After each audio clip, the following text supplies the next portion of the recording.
से। ठीक है, आइए शुरू करते हैं। मॉक नंबर 12 क्वेश्चन नंबर 1 जो हमारा जीएस वाला पोर्शन है इसे शुरू करते हैं। देखिए क्वेश्चन नंबर 1 क्या कहता है, निम्नलिखित में से किस संशोधन द्वारा संविधान में मौलिक कर्तव्य जोड़े गए। आपको पता है हमारे संविधान में 11 मौलिक कर्तव्य है, इन्हें 2 भागों में जोड़ा गया। मीन्स पहली बार जब संविधान संशोधन हुआ 42वां संविधान संशोधन 1976 के द्वारा हमारे 10 मौलिक कर्तव्य जोड़े गए स्वर्ण सिंह समिति की सिफारिश पर। जो 11 मौलिक कर्तव्य है 86वें संविधान संशोधन 2002 के द्वारा ये जोड़ा गया था। क्वेश्चन नंबर 2 देखिए, क्वेश्चन नंबर 2 क्या कहता है, CRISPR CAS9 तकनीक का उपयोग किसके लिए किया जाता है। यह दांतों को मजबूत करने जीन एडिटिंग के लिए किया जाता है। भारत के संविधान का कौन सा अनुच्छेद राज्यपाल की क्षमादान शक्ति से संबंधित है। आर्टिकल 161 राज्यपाल की क्षमादान शक्ति से संबंधित है। आर्टिकल 72 राष्ट्रपति की क्षमादान की शक्ति से संबंधित है। मोटर वाहन अधिनियम में 2019 संशोधन के अनुसार सीट बेल्ट न पहनने पर कितना जुर्माना लग सकता है। 1000 रुपये का जुर्माना लग सकता है और हेलमेट न पहनने पर भी 1000 रुपये का जुर्माना है। कौन से अनुच्छेद वित्त आयोग की स्थापना का प्रावधान करता है। आर्टिकल 280 वित्त आयोग की स्थापना का प्रावधान करता है। इसने कहा growth rate in the country during the decade 2001 से 2011 यानी कि 2001 से 2011 तक जनसंख्या वृद्धि दर कितनी रही है, 17.7% रही है। संसद के संयुक्त अधिवेशन की अध्यक्षता कौन करता है। संसद के संयुक्त अधिवेशन की अध्यक्षता लोकसभा अध्यक्ष करते हैं। कौन सा मामला प्रोस्पेक्टिव ओवर रूलिंग सिद्धांत से संबंधित है। ये आपका गोलकनाथ मामला। केशवानंद भारती मामले में तो क्या कहा गया था, मूल ढांचे में परिवर्तन नहीं कर सकती संसद। गोलकनाथ मामले में शंकरी प्रसाद का मामला और सज्जन सिंह के मामले को बदल दिया गया था। इसमें कहा गया था कि संसद मौलिक अधिकारों में परिवर्तन नहीं कर सकती। शंकरी प्रसाद मामले में कहा था कि संसद कहीं भी परिवर्तन कर सकती है। और मिनर्वा मिल्स मामले में नीति निर्देशक तत्व और मौलिक अधिकारों के बीच में समन्वय स्थापित किया गया था। क्वेश्चन नंबर 9, संविधान का कौन सा भाग आपातकालीन प्रावधानों से संबंधित है। भाग 18 आपका आपातकालीन प्रावधानों से संबंधित है। क्वेश्चन नंबर 10, निम्नलिखित कथनों पर विचार कीजिए। उपराष्ट्रपति राज्यसभा के पदेन सभापति होते हैं। ठीक बात है। वह राज्यसभा में बराबरी की स्थिति में मत दे सकते हैं। बिल्कुल सही बात है। उन्हें चुनाव से पूर्व राज्यसभा सदस्य होना चाहिए। यह बात गलत है, यानी कि ओनली फर्स्ट एंड सेकंड सही आंसर हो जाएगा। क्वेश्चन नंबर 11, निम्नलिखित में से कौन सी भारतीय संविधान की विशेषता नहीं है। सिंगल सिटीजनशिप हमारे संविधान की विशेषता है। एकीकृत न्यायपालिका यानी सुप्रीम कोर्ट हमारे संविधान की विशेषता है। द्विवेद नागरिकता डुअल सिटीजनशिप ये गलत हो जाएगा हमारे यहाँ पे। और संसदीय शासन प्रणाली ये भी हमारे यहाँ पे चलता है। हमने कहाँ से लिया है, संसदीय शासन प्रणाली ब्रिटेन से लिया है। एकल नागरिकता भी हमने ब्रिटेन से लिया है। जो ये द्वैध नागरिकता कहाँ कहाँ चलती है, ऑस्ट्रेलिया में चलती है, यूएसए में आपका चलता है। यानी कि वहाँ पे स्टेट को भी और सेंटर को भी क्या है, उनकी अलग अलग नागरिकता प्राप्त है। क्वेश्चन नंबर 12, कौन सा संवैधानिक निकाय केंद्र और राज्यों के बीच करों के वितरण की अनुशंसा करता है। देखिए जो संवैधानिक निकाय होता है उसका मतलब ये होता है कि जो संविधान में उल्लिखित है, और यहाँ पे कहा है केंद्र और राज्यों के बीच करों की वितरण की अनुशंसा करता है। जो आपका क्वेश्चन नंबर 12 एक बात बताओ आप, जो नीति आयोग संवैधानिक निकाय है क्या। ठीक है, योजना आयोग भी नहीं है, नीति आयोग भी नहीं है। और अंतर्राज्य परिषद इसके बारे में आपने पढ़ा जरूर है, लेकिन जो ये अंतर्राज्य परिषद है आपका, क्या यह केंद्र और राज्यों के बीच करों के वितरण के बारे में बताता है। जी नहीं। कौन बताएगा यहाँ पे, वित्त आयोग के बारे में आपको पता होना चाहिए कि ये एक संवैधानिक निकाय है जो केंद्र और राज्यों के बीच में करों के वितरण की अनुशंसा करता है, यानी कि distribution of taxes between centre and state. आपको पता होना चाहिए, आपके लिए यहाँ तो क्वेश्चन है कि अंतर्राज्य परिषद का हेड कौन होता है, नंबर 1 क्वेश्चन। और एक होता है आपका क्षेत्रीय परिषद। क्षेत्रीय परिषद का हेड कौन होता है। 2 इंपॉर्टेंट क्वेश्चन है आपके लिए, आपको इन दोनों का आंसर बताना है। ठीक है, और साथ में ये भी बताना है क्या जो अंतर्राज्य परिषद है यह संवैधानिक निकाय है या नहीं है। और नीति आयोग अगर संवैधानिक निकाय नहीं है तो यह कौन सा निकाय है, क्या यह शाब्दिक निकाय है या कौन सा निकाय है, ये क्वेश्चन आपके लिए है। तो प्लीज या तो अपने मुंह से बोलिए या इनको सर्च करके, या मतलब क्या आपको पता है तो कमेंट में जरूर बताना। वैसे आपको आलस्य बहुत होता है, नहीं बताओगे आप, आई नो, बट फिर भी कोशिश कर सकते हो आप। क्वेश्चन नंबर 13, निम्नलिखित में से कौन सा न्यायालय में परिवर्तनीय अधिकार है। परिवर्तनीय मतलब जस्टिसेबल है।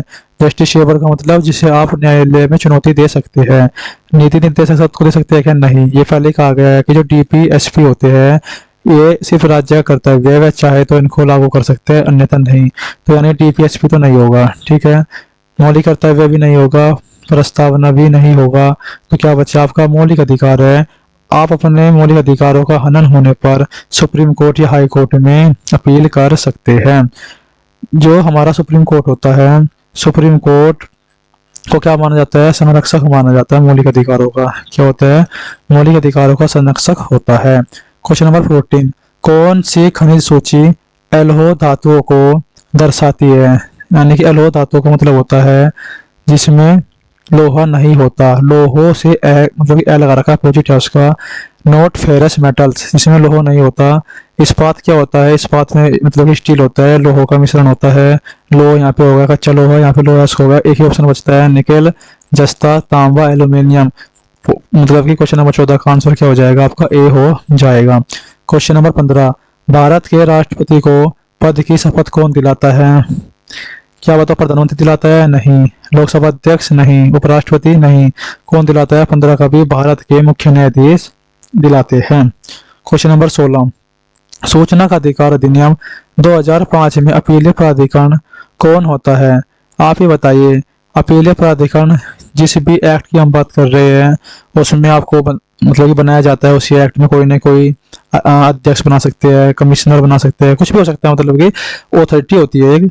हमने जैसे कि आपका पोक्सो एक्ट है या आपका महिला संबंधित कोई एक्ट है, आईटी एक्ट है, अदर एक्ट है आपके, जो भी है उसमें एक ऑथोरिटी बनाई जाती है जो आपकी कार्रवाई, जो भी आप उसको अपील करोगे वो सुनेगी आपको और उस पर कार्रवाई करेगी, ठीक है।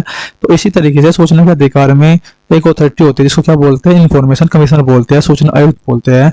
और यह बनाई जाती है क्योंकि सारे के सारे काम भाई राज्यपाल भी नहीं कर सकता और सभी काम उच्च न्यायालय भी नहीं कर सकता या कोई सेक्रेटरी। इस तरीके से ऐसा नहीं हो सकता कि मैं प्रधानमंत्री को सारे काम सौंप दूं, सूचना के अधिकार को भी सौंप दिया जाए और या फिर आपका आईटी एक्ट भी सौंप दिया जाए, पोक्सो एक्ट भी सौंप दिया जाए या अनैतिक व्यापार का भी सौंप दिया जाए। ऐसा नहीं हो सकता है।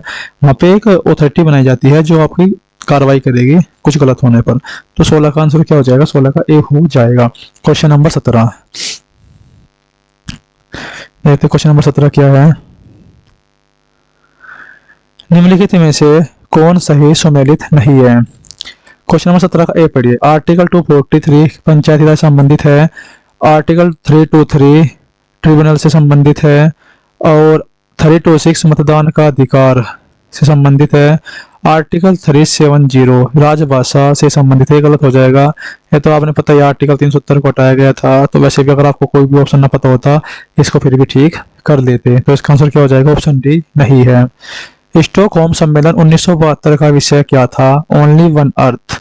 इसका विषय क्या था? ओनली वन अर्थ इसका विषय था। क्वेश्चन नंबर 19, भारतीय न्याय संहिता 2023 में कुल कितने अध्याय है? देखिए बेसिक क्वेश्चन से आ गया है। यहाँ पे कहा इसने BNS, सबसे पहले तो उसके फुल फॉर्म पता होना चाहिए, भारतीय न्याय संहिता।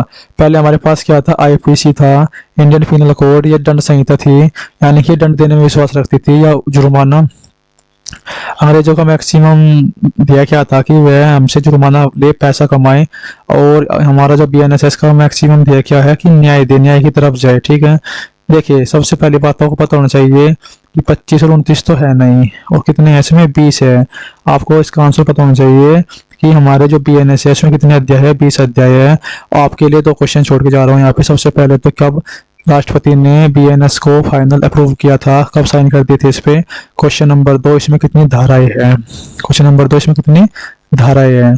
ठीक है। क्वेश्चन नंबर 20, क्लाउड मॉडल में नेटवर्किंग के संदर्भ में निम्नलिखित में से कौन सा कथन LAAS मॉडल के लिए सत्य है? इस क्वेश्चन को भाई बाद में करेंगे, ठीक है। क्वेश्चन नंबर 20 को इसने किस पुराने अधिनियम का स्थान लिया है? देखिए यहाँ पे जो BNSS है ये क्या है? एक तो था हमारे पास, आपने पढ़ा ही होगा कि IPC था पहले जो चलता था, ठीक है। और इसी के तहत हमारे पास साक्ष्य अधिनियम भी था। और ये तो मोटर वाहन अधिनियम तो आएगा नहीं यहाँ पे, लेकिन यहाँ पे 3 ऑप्शन है, भारतीय दंड संहिता, दंड प्रक्रिया संहिता और साक्ष्य अधिनियम। जिस प्रकार आज हमारे पास क्या है? BNS है, BNSS है और BSA है। ठीक है, जो IPC का स्थान है वो तो BNS ने ले लिया, जो CRPC का स्थान है वो BNSS ने ले लिया, और जो भारतीय साक्ष्य अधिनियम है वो एविडेंस एक्ट में क्या ले लिया, BSA आ गया यहाँ पे। ये सभी के सभी कब हुए आपके लागू, 1 जुलाई 2024 से सभी के सभी लागू हुए हैं। और जो भारतीय दंड संहिता है यानी जो IPC है, अगर यहाँ पे लिखा होता BNS तो यहाँ पे BNS आ जाता, यहाँ पे लिखा है CRPC तो यहाँ पे BNSS आ जाएगा। और ये साक्ष्य अधिनियम, ठीक है, भारतीय साक्ष्य अधिनियम, अगर यहाँ पे यानी जो एविडेंस एक्ट है तो यहाँ पे क्या आ जाएगा आपका, भारतीय साक्ष्य अधिनियम आपका आ जाएगा BS से। इस तरीके से इसका नाम चेंज कर दिया है। तो इंग्लिश में देख लेना, काफी अच्छा रहेगा समझने में। IPC, CRPC और एविडेंस एक्ट को भी ऐसे कर दिया है। तो इसका सही आंसर क्या हो जाएगा, 21 का B हो जाएगा। 22, घरेलू हिंसा अधिनियम 2005 को राष्ट्रपति द्वारा कब स्वीकृत किया गया। देखिए यहाँ पे 2005 लिखा हुआ है, तो यानी जब ये अधिनियम होगा, जब अधिनियम की बात कर रहे हैं तो ये 2005 में होगा अधिनियम। लागू हो सकता है कि अगले साल हुआ हो, लेकिन आपको अगर इससे पहले का कोई ईयर दिया होगा तो सबसे पहले उसको ही काटना है। तो 22वें का सबसे पहले क्या कटेगा आपका, 2004 कटेगा। और जो घरेलू हिंसा अधिनियम 2005 था, इसको राष्ट्रपति द्वारा स्वीकृत किया गया था आपका 13 सितंबर 2005 में। तो इस डेट को आपको याद करके चलना, इंपॉर्टेंट डेट है, कोई सोचेगा मैंने ऐसी डेट को, 13 सितंबर 2005 आंसर इसका। ठीक है, चलिए क्वेश्चन नंबर 23 पर। क्वेश्चन नंबर 23, अनुसूचित जाति एवं जनजाति अधिनियम 1989 के अंतर्गत विशेष न्यायालयों की स्थापना किसके लिए की जाती है, जातिगत अत्याचारों के मामले के लिए, जिससे कि SC और ST के व्यक्तियों को परेशान न कर सके, उनके विवादों का समाधान के लिए किया जाता है। क्वेश्चन नंबर 24, राष्ट्रीय मानवाधिकार आयोग के प्रथम अध्यक्ष कौन थे। तो आपको पता होगा इसके अध्यक्ष थे आपके न्यायमूर्ति रंगनाथ मिश्र जी। 24 का आंसर क्या हो जाएगा, C हो जाएगा। ठीक है, क्वेश्चन नंबर 25, उत्तर प्रदेश राज्य वैध विविधता बोर्ड का गठन कब किया गया था। क्वेश्चन नंबर 25, 28 सितंबर 2006 को किया गया था। उत्तर प्रदेश राज्य जैव विविधता बोर्ड का गठन कब किया गया था, 28 सितंबर 2006 को किया गया था। सूचना का अधिकार अधिनियम 2005 में सूचना शब्द की परिभाषा किस धारा में दी गई है, 2 के F में सूचना शब्द की परिभाषा दी गई है। क्वेश्चन नंबर 27, स्वच्छ पर्यावरण को मौलिक अधिकार के रूप में मान्यता किस अनुच्छेद के तहत दी गई है। स्वच्छ पर्यावरण की बात की गई है यहाँ पे, अनुच्छेद 21 आपका जो मौलिक अधिकार है उसके तहत दी गई है। क्वेश्चन नंबर 28, सूचना प्रौद्योगिकी अधिनियम 2000 की धारा 78 के तहत अपराधों की जांच करने के लिए कौन अधिकृत है। क्वेश्चन नंबर 28 का आपका ऑप्शन ए हो जाएगा, इंस्पेक्टर के पद से नीचे नहीं का पुलिस अधिकारी, police officer not below the rank of inspector, यानी कम से कम उसकी रैंक क्या होनी चाहिए, इंस्पेक्टर तो होना ही चाहिए। ठीक है, आगे देखें यहाँ पे क्वेश्चन नंबर 29, ध्वनि और प्रकाश तरंग निम्न में से क्या होते हैं। जो ध्वनि होते हैं वह आपकी अनुदैर्घ्य तरंग होती है, और जो प्रकाश होते हैं वह आपकी अनुप्रस्थ तरंग होती है। ऑप्शन सी, वायु में क्रमशः अनुदैर्घ्य और अनुप्रस्थ तरंगे होती है। क्वेश्चन नंबर 30, महिला आरक्षण विधेयक 30, महिला आरक्षण विधेयक 2023 लोकसभा में कब पारित किया गया। यह आपका 20 सितंबर 2023 को पारित किया गया। उत्तर प्रदेश में जनसंख्या की दृष्टि से सबसे बड़ा जिला कौन सा है, यह आपका प्रयागराज है। ऑप्शन बी और ऑप्शन डी सेम सेम है, तो कोई भी लगा सकते हैं। क्वेश्चन नंबर 32, उत्तर प्रदेश में चुर्क सोनभद्र तापीय विद्युत परियोजना किस कंपनी द्वारा चलाई गई थी। UPRVUNL। ठीक है, क्या हो जाएगा आपका, UPRVUNL उत्तर प्रदेश आपका जो प्रोजेक्ट है। ठीक, यहाँ पे यूपी से कर लेना इसको याद। ठीक है, चलिए आगे। क्वेश्चन नंबर 33, भारत और पाकिस्तान के बीच 1960 ईस्वी को सिंधु जल संधि के अंतर्गत भारत और पाकिस्तान को कौन कौन सी नदियां दी गई थी। आपको पता होगा जो ऊपर नदी आती है कौन कौन सी आती है आपकी, रावी, सतलुज और ब्यास तो भारत को दी गई थी, और सिंधु, चेनाब और झेलम पाकिस्तान के हिस्से में आती है। क्वेश्चन नंबर 33 का बी हो जाएगा।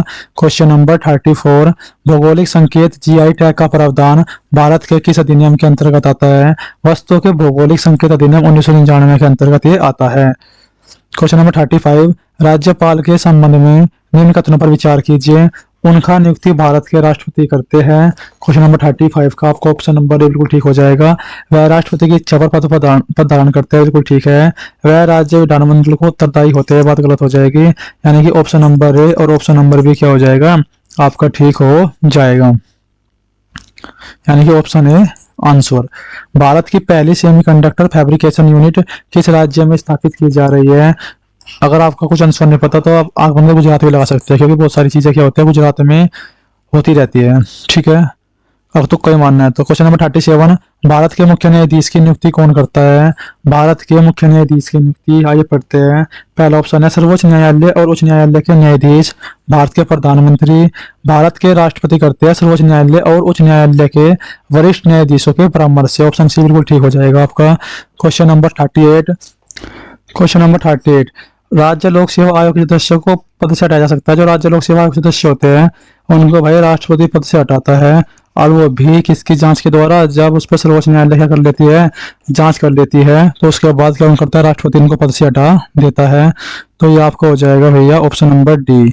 भारतीय स्वतंत्रता आंदोलन से संबंधित निम्नलिखित घटनाओं को कालानुक्रम में व्यवस्थित कीजिए। तो देखिए 39, सबसे पहले आपको पता होगा जो नमक सत्याग्रह है यह कब हुआ था? 1920 मार्च बोलते हैं, 1930 में हुआ था।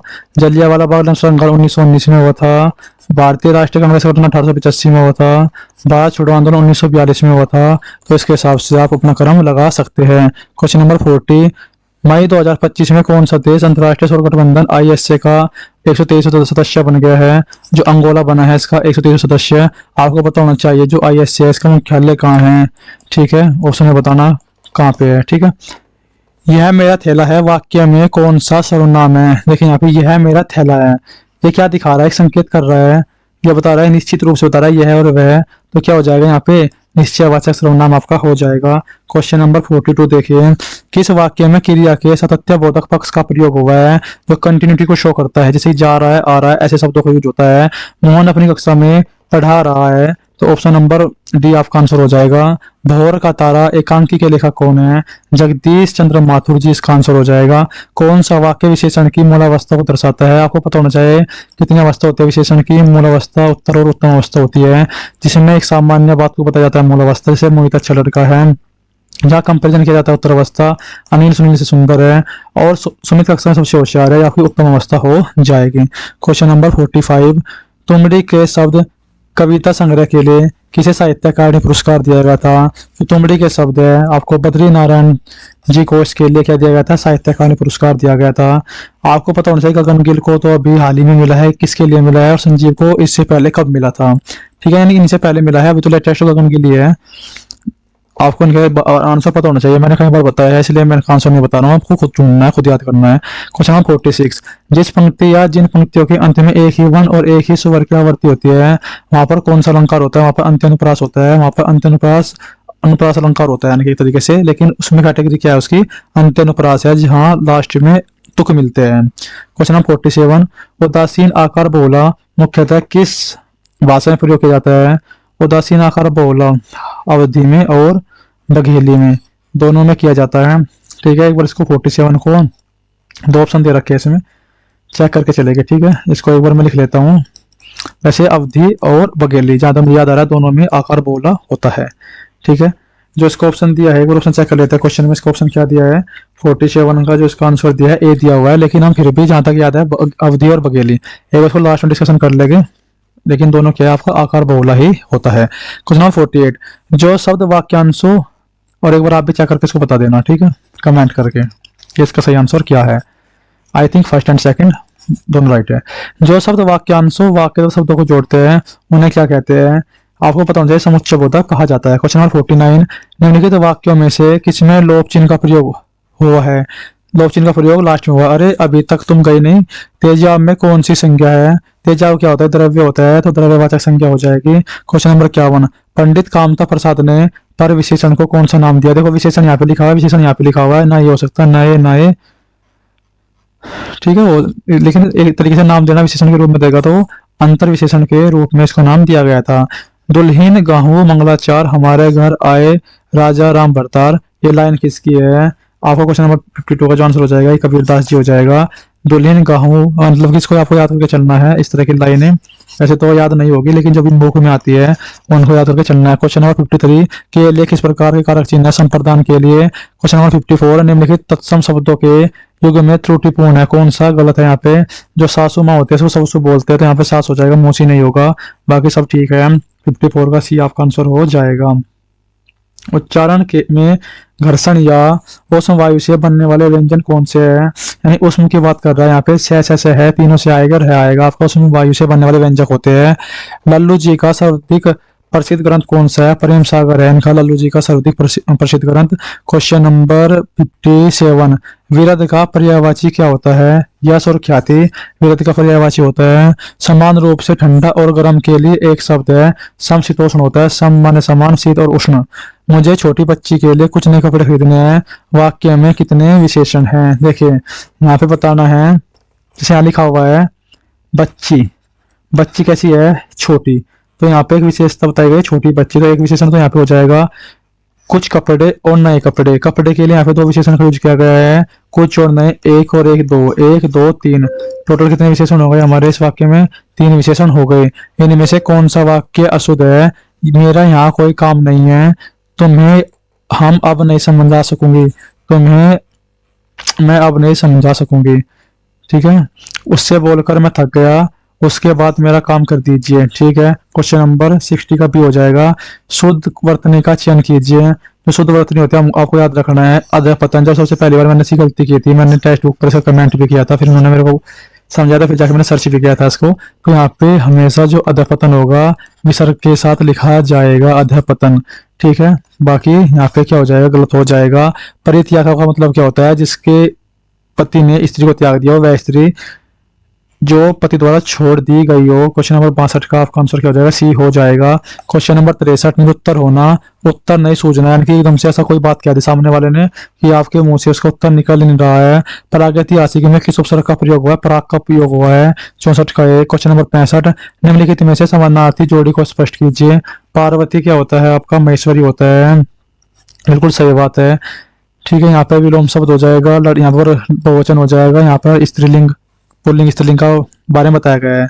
66, नेत्र निमीलन करती मानो, मानो आया यहाँ पे, तो कौन सा अलंकार होना चाहिए था यहाँ पे, वैसे उत्प्रेक्षक अलंकार होना चाहिए था, लेकिन उत्प्रेक्षक ऑप्शन में है नहीं। हम सोचते हैं जनरली, हम क्या सोचते हैं कि मनो मानो जनो जानो देख लो, वहां पे उत्प्रेक्षक हो जाएगा, लेकिन एक बार वो देखना है यहाँ पे, नेत्र निमीलन करती मानो प्रकृति प्रभुत लगी होने, जल्दी लहरियों की अंगड़ाई। अंगड़ाई कौन लेता है, इंसान लेता है, मनुष्य लेता है, लेकिन यहाँ क्या कह रहा है, लहरें अंगड़ाई ले रही है, तो इस वजह से क्या हो जाएगा यहाँ पे मानवीकरण अलंकार हो जाएगा। 66 का आपका पहला ऑप्शन हो जाएगा। 67, संविधान के अनुसार मणिपुरी किस भाषा परिवार से संबंधित अनुसूचित भाषा है। देखिए आर्य परिवार की भाषा, द्रविड़ भाषा परिवार, इंडो तिब्बती भाषा परिवार और ऑस्ट्रो एशियाटिक भाषा परिवार, जो इसका आंसर हो जाएगा। जो मणिपुर आपका इंडो तिब्बती भाषा परिवार की भाषा है।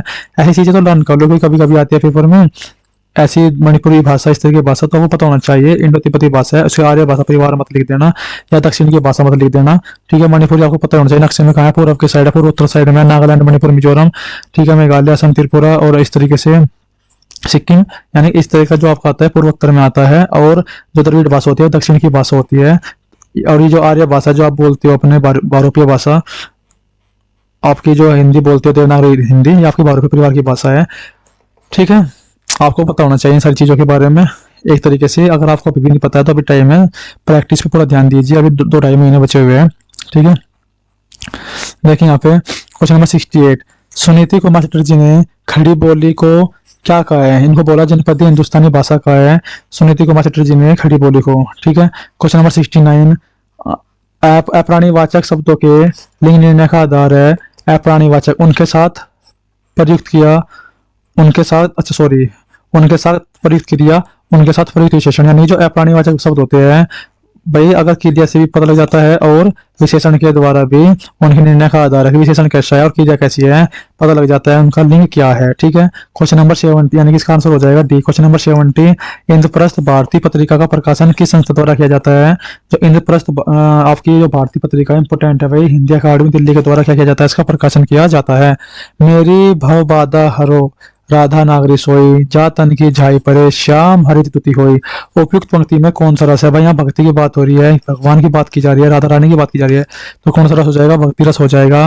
क्वेश्चन नंबर 72, जिस क्षण के प्रथम तथा तृतीय चरण में 12-12 मात्राएं एवं द्वितीय चरण में 7-7 मात्राएं होती है, 12 से याद कर लो, बरवे होता है, तो यानी कि बरवे हो जाएगा आपका। और इस चीज को याद कर लेना, समचरणों के अंत में क्या होता है? जगन होता है। निम्नलिखित में से किस वाक्य में भविष्य काल है? मैं आपकी प्रतीक्षा करूंगा, बिल्कुल सही बात है, प्रतीक्षा करूंगा कौन सा हो जाएगा? आपका भविष्य काल हो जाएगा।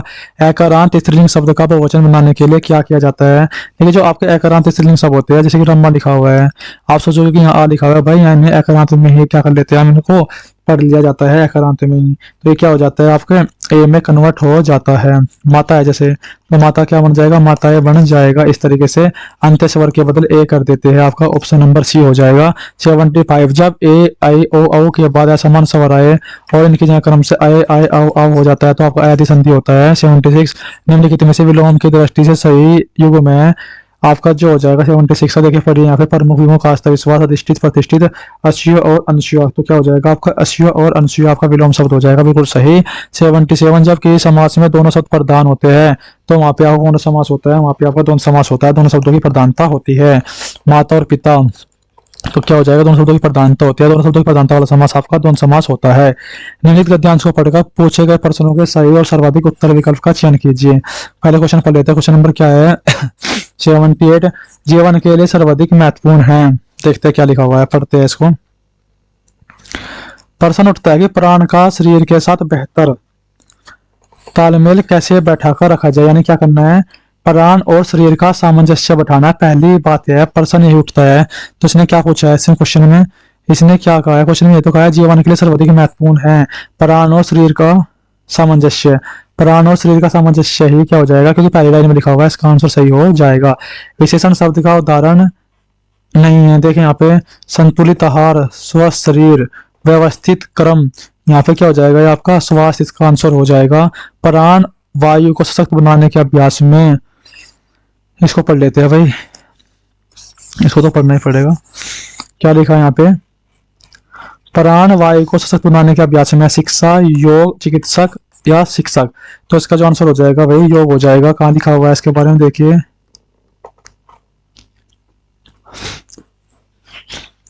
प्राण वायु से बनाने के अभ्यास में प्राण केवल हमारे शरीर की वही संभाल नहीं सकता, यह मन बुद्धि आदि आयाम को जीवन में देता है। शुरू में देखते हैं कहाँ लिखा हुआ है, ठीक है। वैसे तो योग के ऊपर ही है पूरा पूरा, जो हमने पहली लाइन पढ़ी थी। तो प्राण शरीर का रंग की तरफ इस संतुलित और व्यवस्थित होकर वह देखा जाए तो बीमारी और कुछ भी नहीं, बल्कि प्राण का उस अंग विशेष में संतुलित हो जाना है। स्वास्थ्य का अर्थ ही होता है प्राण का समुचित तरीके से समस्त अंगों की तरफ बहन योग, ठीक है। क्या हो जाएगा इसका आंसर? योग हो जाएगा, क्योंकि योग के बारे में चैप्टर है, मतलब कि पैराग्राफ है, और इसके अलावा कुछ भी नहीं है। हिंदी भी हो गई हमारी और जीएस भी दोनों कंप्लीट हो गए हैं। अब आज हम एग्जाम प्रमोशन नंबर 12 जो रीजनिंग वाला पोर्सन है उसको करने जा रहे हैं। देखिए, इसमें एरर बहुत सारी है, तो एरर को नजरअंदाज करते हुए जो सारी चीजें सही है वो पढ़ेंगे। कुछ क्वेश्चन छोड़ने वाले हो गए एक दो, ठीक है। आइए शुरू करते हैं। ब्रेड स्लाइस, जिस तरीके से हम ब्रेड की स्लाइस देते हैं उसी तरीके से जो आइसक्रीम होती है वो स्कूप में दी जाती है, तो जो इसकी मानक इकाई हो जाएगी आइसक्रीम की वो स्कूप हो जाएगी। तो इसका सही आंसर क्या हो जाएगा? पहले का सी हो जाएगा। आगे क्वेश्चन नंबर 122 पे चलते हैं। दिए गए विकल्पों में से विषम शब्द को पहचानने, अगर आपको कैपिटल वैपिटल भी याद नहीं है तो आपको पता होना चाहिए कि थिम्पू तो अपने कंट्री का कोई पार्ट है ही नहीं, चाहे भले कहीं का भी होए, मान लो जब भूटान का होया कहीं और का, आपको पता ही नहीं कहाँ का है, तो फिर भी आप इसको डिफ्रेंशिएट कर लोगे कोहिमा, अगरतला और आइजोल से, ठीक है। ऑप्शन है इसका आंसर हो जाएगा। क्वेश्चन नंबर 123 है भाई। क्वेश्चन नंबर 123 मैं इसको क्योंकि मैं एरर के रूप में लेके चल रहा हूँ इस क्वेश्चन को, इसमें पता नहीं क्या गलती है। इसमें जो इसका आंसर दिया हुआ है वैसे तो बी दिया हुआ है, इन्होंने किस बेस पे दिया होगा, क्योंकि सभी में अलग अलग आपके लेटर्स है, ठीक है। और यहाँ पे ए और ए सेम लेटर्स दिए हुए एक तरीके से, तो इसमें ऐसे हो सकता है, या फिर इन्होंने ऐसे किया होगा एक और एक को जोड़ के दो हो रहा है, बाकी किसी में जोड़ के नहीं हो रहा है दो, या कोई बीच वाला लेटर नहीं आ रहा है जोड़ के, तो इस तरीके से डिफ्रेंशिएट कर रखा है। देखो मैं इसको आपको करने की कोई सलाह नहीं दे रहा हूँ, मैं इसको छोड़ रहा हूँ अपनी तरफ से, मैंने इसको स्किप किया है, ठीक है। क्योंकि यार एरर बहुत ज्यादा है एग्जाम वाले नोट में, अगर मैं इसमें टाइम वेस्ट करूंगा आपका भी टाइम खराब होगा मेरा भी, तो इस वजह से अगर किसी को इसका सही आंसर पता है, किसी ने इसको किया हुआ है, तो कमेंट में इसका सही आंसर बता देना, ठीक है। क्वेश्चन नंबर 124 देखिए, मैं लिख भी देता हूँ क्योंकि इसकी मैं पीडीएफ दूंगा तुम्हें, तो कमेंट में आंसर बताना, मैंने लिख दिया है। देखिए यहाँ पे सही मतलब कि सही वे में बताना है कि इसका आंसर वैसे तो आंसर की बी दे रखा है उन्होंने। ये भी गलती था क्वेश्चन, मैंने इसको थोड़ा ठीक किया है। देखो यहाँ पे इसको सर्किल बना लेना है, इसलिए डार्क सर्किल ब्लैक कलर से, एक सर्किल बीच में यहाँ पर था, यहाँ पर भी था। इस तरीके से इस वाले ऑप्शन में नहीं है सर्किल यहाँ पे, तो इस वजह से क्या हो जाएगा, गलत हो जाएगा। ये छोटी बड़ी लाइन है और ये भी इस तरीके से भी गलत कर सकते हैं। क्वेश्चन नंबर 125 से असली क्वेश्चन शुरू होते हैं। आइए यहाँ से शुरू करते हैं। एक्स ने ओ से कहा मेरे दादाजी के केवल 3 बेटे हैं और मेरा केवल एक भाई है और कोई बेटी नहीं है। देखो इस लाइन को ऐसे पढ़ना है, मेरे दादाजी के केवल 3 बेटे हैं और कोई बेटी नहीं है। इस बीच वाली लाइन को भी छोड़ना है क्योंकि ये कोमा लगा हुआ है यहाँ पे, ठीक इस तरीके से, यानी कि एडजेक्टिवल क्लोज बनी हुई है, उसको हम छोड़ देंगे, बाकी ऐसे पढ़ेंगे कोई बेटी नहीं है। ठीक है, देखो करते हैं इस क्वेश्चन को। ये रहा एक्स, यहाँ पे एक्स ने ओ से कहा था, ठीक है, कि उसके दादाजी के कितने बेटे हैं, 3 बेटे हैं। तो दादाजी हो गए, एक बेटा ये हो गया, दूसरा बेटा ये हो गया, तीसरा बेटा ये हो गया। आगे देखिए, आप मेरे चाचा के भाई हैं, आप मेरे चाचा के भाई है। जब ये इसके फादर हो गए, ये चाचा हो गया, चाचा के भाई हो गए, ठीक है, यानी कि फादर के भी भाई हो गए। आई बात समझ में। ओ ने एक्स से कहा, जो एक्स है, हालांकि मैं अविवाहित हूँ और मेरी केवल 2 भतीजी है। एक्स ने इससे पहले क्या कहा था, एक्स ने कहा था मेरा केवल एक भाई है। अगर एक्स का केवल एक भाई है यानी कि इसकी कोई बहन नहीं है। ये बात समझ में आ गई यहाँ तक, ठीक है। जो ये वाला बंदा है, जो चाचा है इसका, एक्स का चाचा है, ये क्या कहा इसने, इसने कहा मैं अविवाहित हूँ, यानी कि इसकी शादी नहीं हो रखी है। जब इसकी शादी नहीं हो रखी है तो आगे पढ़िए, मेरी केवल 2 भतीजी है। किसने क्या कहा, मेरी केवल 2 भतीजी है और केवल 2 भतीजे हैं। सीधी सी बात ये है, जो ये ओ है, जो ये ओ है, इसके 2 भतीजे तो हो गए ये, ठीक है, इसके 2 भतीजी हो रहे हैं, यानी कि दूसरे भाई की 2 लड़की है। इसका मतलब ये था, क्या हो गए, दूसरे भाई क्या हो गई, 2 लड़की हो गई। इसमें एक बात की एरर दे रखी है, मेरी केवल 2 भतीजी है और पी, यहाँ पे एक नाम छोड़ रखा है। मान लीजिए यहाँ पे दूसरा नाम था यू, यू और पी, एक बंदी हो जाएगी यानी कि एक बच्ची हो जाएगी यू, एक हो जाएगा पी। इस तरीके से यहाँ पे क्या हो जाएगा आपका, यू और पी हो जाएगा, जिनमें से एक आर है। कौन है, आर, भतीजा। भाई इसके केवल 2 भतीजे है, एक का नाम एक्स है, दूसरे का नाम क्या हो जाएगा, आर हो जाएगा। आर एक्स से किस प्रकार संबंधित है, तो कोई बड़ी बात नहीं थी, एक्स का क्या हो जाएगा, भतीजा हो जाएगा। तो बात पूरा क्वेश्चन पढ़ने की जरूरत भी नहीं थी इसमें। कहाँ से करते इस क्वेश्चन को, यहाँ से करना था इस क्वेश्चन को। देखो कैसे करते इस क्वेश्चन को, हमने इतना बड़ा पढ़ के गलती करती है। क्वेश्चन ने क्या कहा, ओ ने एक्स से कहा हालांकि मैं अविवाहित हूँ और मेरी 2 भतीजी है। चलो इस लाइन को भी काट दीजिए यहाँ से, इसका कोई मतलब नहीं है। और केवल 2 भतीजी है जिनमें से एक आर है। जब इसने क्या कह दिया कि जिसमें से एक आर है भतीजा, तो बस इसने ये तो कहा था ओ ने एक्स से कि मेरे 2 भतीजे एक आर है, और इसने आर के बारे में पूछा है, तो आर क्या हो जाएगा, आर भतीजा हो जाएगा। कोई भी एरर दे रखी हो क्वेश्चन में, वैसे तो क्वेश्चन में बहुत सारी एरर है, बट ये क्वेश्चन जो है इस लाइन से भी हो जाता, इतना करने की कोई भी नीड नहीं थी। तो क्या हो जाता, सीधा आंसर आ जाता। ठीक है, स्टेटमेंट को केयरफुली पढ़ने से। मैं लिख देता हूं यहाँ पे क्योंकि फिर पीडीएफ मिलेगी ना, केयरफुली पढ़ने से। आगे चलिए, क्वेश्चन नंबर आपका, इसका आंसर क्या हो जाएगा, भतीजा हो जाएगा, नेफ्यू। क्वेश्चन नंबर 126, उस विकल्प का चयन करें जो 5वें पद से उसी प्रकार संबंधित है जैसा दूसरा पहले पद से संबंधित है और चौथा पद तीसरे पद से संबंधित है। देखो यहाँ पे शुगर लिखा हुआ है, शुगर का मतलब क्या है 11, पायलट का मतलब क्या है 12, होटल का मतलब पूछा हुआ है। तो इसका मतलब ये है कि जो शुगर है यहाँ पे SUGAR, शुगर, शुगर का 11 कैसे बना, शुगर का 11 इस तरीके से बना होगा भाई। देखो अगर इसके लेटर की कोडिंग करे और उसको ऐड करे तो ऐसा तो 11 पॉसिबल नहीं है। ऐसा हुआ होगा इस लेटर को जोड़ के तो डिवाइड किया होगा या कुछ किया होगा। आ जाओ भाई छोटू मेरे बच्चे, हेलो, अभी पढ़ा रहा हूँ, ठीक है, अभी आप मौसी के पास बैठो जाके, थोड़ी देर में ना आता हूँ मैं। S19 U21 G7 A1 R18 आपने से जोड़ा, 19 और 21 कितना हो जाएगा आपका, 9 और 1 10, 2 3 40 हो जाएगा, 18 और 1 19 और 7 26 हो जाएगा। जब आपने जोड़ा 6 4 2 6 कितना 66 आया। 66 से 11 कैसे बना होगा, जब आपने 6 से डिवाइड किया होगा तो कितना बन गया होगा, ये 11 बन गया होगा। लेकिन यहाँ पे लेटर्स कितने हैं, 1 2 3 4 5 है। अगर यहाँ पे 5 लेटर है, उसमें हमने एक ऐड किया, 6 से डिवाइड किया, तो कितना है, 11 आया। तो इस तरीके से अगर कोई और बीच में से पायलट है, पायलट में जोड़ के 72 आना चाहिए। क्या कहा मैंने, पायलट के लेटर को जोड़ के 72 आना चाहिए। क्यों, क्योंकि हमने 6 से डिवाइड किया होगा तभी तो 12 आया होगा। तो 12 गुना 6 कितना होता है, 72। तो जोड़ के देख लीजिए, पी का 16, आई का 9, 25 तो ये हो गया आपका। ठीक है, एल का 12, ओ का 15, 27 ही हो गया आपका, और टी का 20। तो जोड़ी यहाँ पे 7 और 5 12, 2 2 4 2 3 7 72, कितना हो गया आपका, 72 हो गया। बिल्कुल सही बात है कि जितने लेटर है उसमें एक ऐड करके उसमें डिवाइड किया जा रहा है इसके सम को।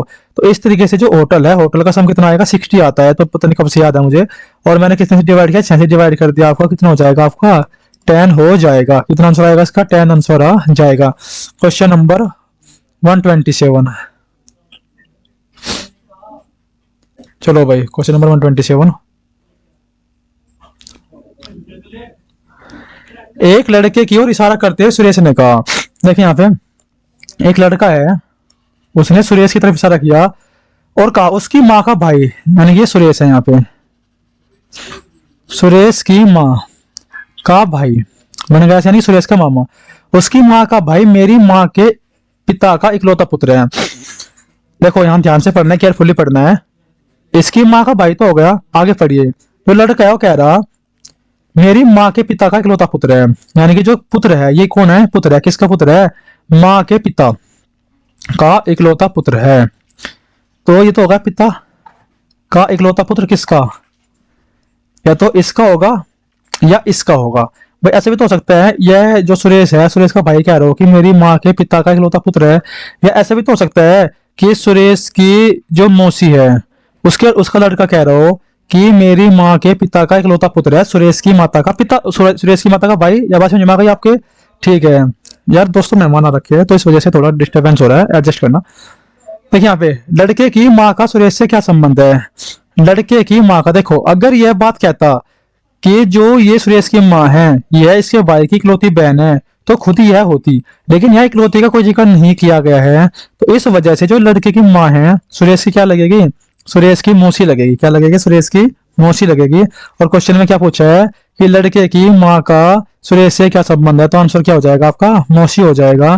दोबारा समझ लीजिए क्या कहा था क्वेश्चन में, क्वेश्चन में कहा था कि जो सुरेश की माता का भाई है वह इस लड़के की माता के पिता का लड़का है। समझ में आई बात, यानी कि वह अपने मामा की बात कर रहा था और ये दोनों क्या हो जाएगी, आपस में बहन हो जाएगी।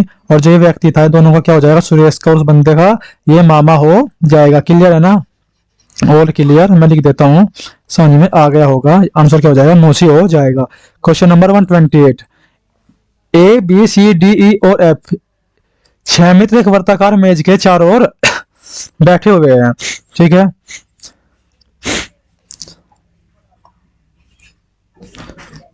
कोई परेशानी नहीं होगी। इस तरीके से आपके 6 मित्र हो गए। ठीक है, आगे देखिए। ई ए के ठीक बाईं ओर खड़ा था, जो ई है ना, ई ए के ठीक बाईं ओर खड़ा था इस तरीके से, ये बिल्कुल इससे क्या होगा, बाएं हो गया। सी एफ के बाएं से दूसरे स्थान पर खड़ा था, जो सी था वह एफ के बाएं से दूसरे स्थान पर खड़ा था, ऐसे। ठीक है, चाहो तो आप यहाँ पे बना सकते हो कंडीशन कि अगर सी आप यहाँ पे एफ को खड़ा कर दो तो यहाँ पे आ जाएगा, सी इस तरीके से यहाँ पे खड़ा करोगे तो यहाँ पे आ जाएगा। लेकिन अभी क्या है, इसको अलग से लिख के चलते हैं जिससे क्वेश्चन करने में क्या होगा, आसानी होगी। डी और ए के बीच ठीक 2 व्यक्ति थे। क्या कहा, डी और ए के बीच ठीक 2 व्यक्ति थे। अब देखिए मान लीजिए आपका सर्किल कैसे होता है, यहाँ पे 1 2 3 4 5 6, आपका ए यहाँ पे बना हुआ है, ए यहाँ पे बना हुआ है। इसने कहा डी और ए के बीच 2 व्यक्ति। अगर मैं डी यहाँ पे बना देता हूँ, देखिए यहाँ पे तो 2 व्यक्ति अभी भी यहाँ पे डी और ए के बीच में, और इधर से बना तो मान लो इधर से मैंने डी बना तब भी 2 व्यक्ति है। सीधी सी बात है, डी कहाँ पे आएगा, डी आपको यहीं पे ही आएगा। ठीक है, आगे देखिए। बी ए के ठीक दाएं था, बी जो था बी कहाँ था, ए के ठीक दाएं था, तो यहाँ पे क्या हो जाएगा, ये दाएं हो जाएगा। एफ के ठीक दाएं कौन सा मित्र था। अब सीधी सी बात यह है, आपकी जो कंडीशन बची हुई है ना, इसको रख लीजिए। इसने क्या कहा था, सी आपको यहाँ पे आ जाएगा, एफ आपको यहाँ पे आ जाएगा। जो सी है ना वो एफ के बाएं है, और उनके बीच में कितने स्थान है, 2 स्थान है, ऐसे बोला था ना। सी एफ के बाएं से दूसरे स्थान पे था। ओके, सी क्या था, एफ के बाएं से दूसरे स्थान पे था, पहला स्थान ये रहा और दूसरा स्थान ये रहा, यानी कि एक बंदा क्या था इनके बीच में था, जो कि क्या है, डी है। यह बात क्लियर हो गई। एफ के ठीक दाएं कौन सा मित्र था? देखिए एफ के ठीक दाएं आपका आंसर क्या आ जाएगा? एफ के ठीक दाएं ई आ जाएगा, तो इसका आंसर क्या हो जाएगा? ई आंसर हो जाएगा। ठीक है, चलते हैं क्वेश्चन नंबर 129 की तरफ। दिए गए प्रश्न में कथन के बाद दो निष्कर्ष दिए गए हैं, ज्ञात कीजिए कि दिए गए निष्कर्षों में से कौन सा निष्कर्ष सत्य है। देखिए यहाँ पे दिया गया है कि y is equal to Z, sorry y is equal to J. अगर आपको y और j में रिलेशन देखना है तो यहाँ पे इन दोनों को पकड़ लीजिए, आपका आंसर हो जाएगा कैसे? x छोटा है y से, लेकिन यहाँ पे क्या कहा गया है कि जो x है वह इक्वल है j के। लेकिन आपको हमेशा एक बात याद रखनी है, जब भी आपके पास ग्रेटर एंड इक्वल का और इक्वल का साइन आए तो आपको प्रायोरिटी किसको देनी है? इसी बेस में प्रायोरिटी आपको देनी है। जैसे यहाँ पे लिखा पहले नंबर पे इसको प्रायोरिटी देनी है, दूसरे पे इसको देनी है, तीसरे पे इसको प्रायोरिटी देनी है आपको। अगर प्रायोरिटी आप इसको दोगे तो यहाँ पे इक्वल का साइन तो आ नहीं सकता। क्या आएगा यहाँ पे? या तो ऐसे आएगा कि जे छोटा है किससे? वाई से। ठीक है, बराबर बिल्कुल भी नहीं आएगा, तो पहले वाला क्या हो जाएगा? गलत हो जाएगा। एम से जाना है जेड पे, आपका एम और जेड कहाँ पे? यहाँ पे है वाई, क्या लिखा हुआ है यहाँ पे? वाई लिखा हुआ है। और आपको कहाँ पे जाना है? जेड पे जाना है। किसके साथ है वाई का जेड का रिलेशन? यहाँ पे अगर वाई का जे के साथ रिलेशन है तो जे का किसके साथ है? जेड के साथ रिलेशन है। यहाँ पे मुख खुला हुआ है किसकी तरफ? जे की तरफ। किसका? जेड का। और यहाँ पे अभी एम नहीं आया है। एम कब आएगा? एम जब आएगा जब एम का रिलेशन वाई के साथ आएगा। यहाँ पे क्या है? अपोजिट है किसकी तरफ से? वाई की तरफ से, एम के पास में। अब आप एक बात देखो, सारे के सारे जो फेस है वो एक ही तरफ को, एक ही डायरेक्शन में है, तो अभी तक तो यहाँ कोई दिक्कत नहीं है। लेकिन प्रायोरिटी किसको दी जाएगी? प्रायोरिटी मैंने अभी कहा था जब सारे साइन एक साथ आ जाए, ये वाला भी आ जाए, ये भी आ जाए, बड़े वाला भी आ जाए और ये भी, तो प्रायोरिटी दोगे आप सबसे पहले सबसे बड़े को, फिर इक्वल वाले को दोगे साथ में, greater than and equal to को, फिर दोगे आप इक्वल को, ओनली इक्वल को। तो जब ये साइन यहाँ पे लिखा हुआ है किसकी तरफ को है? इसका मुख एम की तरफ को है, तो यहाँ पे भी एम की तरफ को है, तो ये क्या हो जाएगा? आपका आंसर हो जाएगा। तो क्या बनेगा आपका? एम बड़ा हो जाएगा किससे? जेड से। ये आपका क्या हो जाएगा? आंसर हो जाएगा। चलिए क्वेश्चन नंबर 130 की तरफ। 6 खंबे ए बी सी डी ई और एफ एक ही कॉलोनी में स्थित है, बी सी के पश्चिम में 20 मीटर की दूर पर स्थित है। देखिए अगर आपको ऐसा क्वेश्चन दिया गया है और उसमें डायरेक्शन नहीं दी गई है तो क्वेश्चन गलत हो जाएगा। सॉरी, डायरेक्शन नहीं, आपको डिस्टेंस नहीं दी गई है तो क्वेश्चन गलत हो जाएगा। डिस्टेंस देनी बहुत जरूरी है, डिस्टेंस के बिना क्वेश्चन ठीक नहीं हो सकता। मैंने क्योंकि अभी नया क्या किया है, अभी एमएस वर्ड पे जो इसका व्हाइट बोर्ड है उससे पीडीएफ बना रहा हूँ तुम्हारे लिए। जैसे पहले पढ़ रहा था उसका रूट चेंज कर दिया है पीडीएफ देने के चक्कर में, तो इस वजह थोड़ा डिस्टर्बेंस हो रहा है, तो उसको थोड़ा मैनेज करके चलना दोस्तों। तो यहाँ पे A B C D F एक ही कॉलोनी में स्थित है, बी सी के पश्चिम में 20 मीटर की दूर पर स्थित है। देखो यहाँ पे जो बी है यहाँ पे किसके पश्चिम में है? सी के पश्चिम में है, 20 मीटर की दूरी पर स्थित। आपको पता होना चाहिए इस तरीके से आपकी साइड होती है पूर्व, ये होती है आपकी पश्चिम, ये होता है आपका उत्तर और ये होता है आपका दक्षिण। ठीक है, अगर जो बी है सी की किधर है? पश्चिम में है। कितनी दूर है? 20 मीटर दूर है। आगे देखिए एफ ए के दक्षिण में 60 मीटर की दूरी पर स्थित है। 20 लाइन को छोड़ दीजिए, आप इसको क्या कर लीजिए, आप हाईलाइट करके रखिए, इसका बाद में क्या करेंगे? यूज करेंगे। सी ई के उत्तर में 30 मीटर की दूरी पर स्थित है। जो सी है ना, ई के उत्तर में, उत्तर होगा ऊपर, किसके उत्तर में? ई के उत्तर में कितने मीटर की दूरी पर? 30 मीटर की दूरी पर स्थित है। ए बी के पश्चिम में 60 मीटर की दूरी पर स्थित है। ए कहाँ है? बी के पश्चिम में है, कितने मीटर की दूरी पर? 60 मीटर की दूरी पर स्थित है। डी बी के दक्षिण में 30 मीटर की दूरी पर स्थित है। दक्षिण किधर हो जाएगा? इधर हो जाएगा, और यहाँ पे आ जाएगा डी, कितना हो जाएगा? 30 मीटर हो जाएगा। क्वेश्चन में क्या पूछा है? क्वेश्चन में पूछा है ए सी के सापेक्ष किस दिशा में स्थित है। देखो हमें इस चीज की कोई जरूरत नहीं थी निकालने की, ठीक है, जो हमने वो लाइन छोड़ रखी है उसकी भी हमें कोई जरूरत नहीं है यहाँ पे इस वाले की। क्वेश्चन में बस इतना पूछा है ए सी के सापेक्ष किस दिशा में है। देखिए ए कहाँ पे है? ए सी के सापेक्ष पश्चिम दिशा में है। किस दिशा में है? पश्चिम दिशा में है। और कितने मीटर दूर है? आपका 80 मीटर दूर हो जाएगा। कितना हो जाएगा?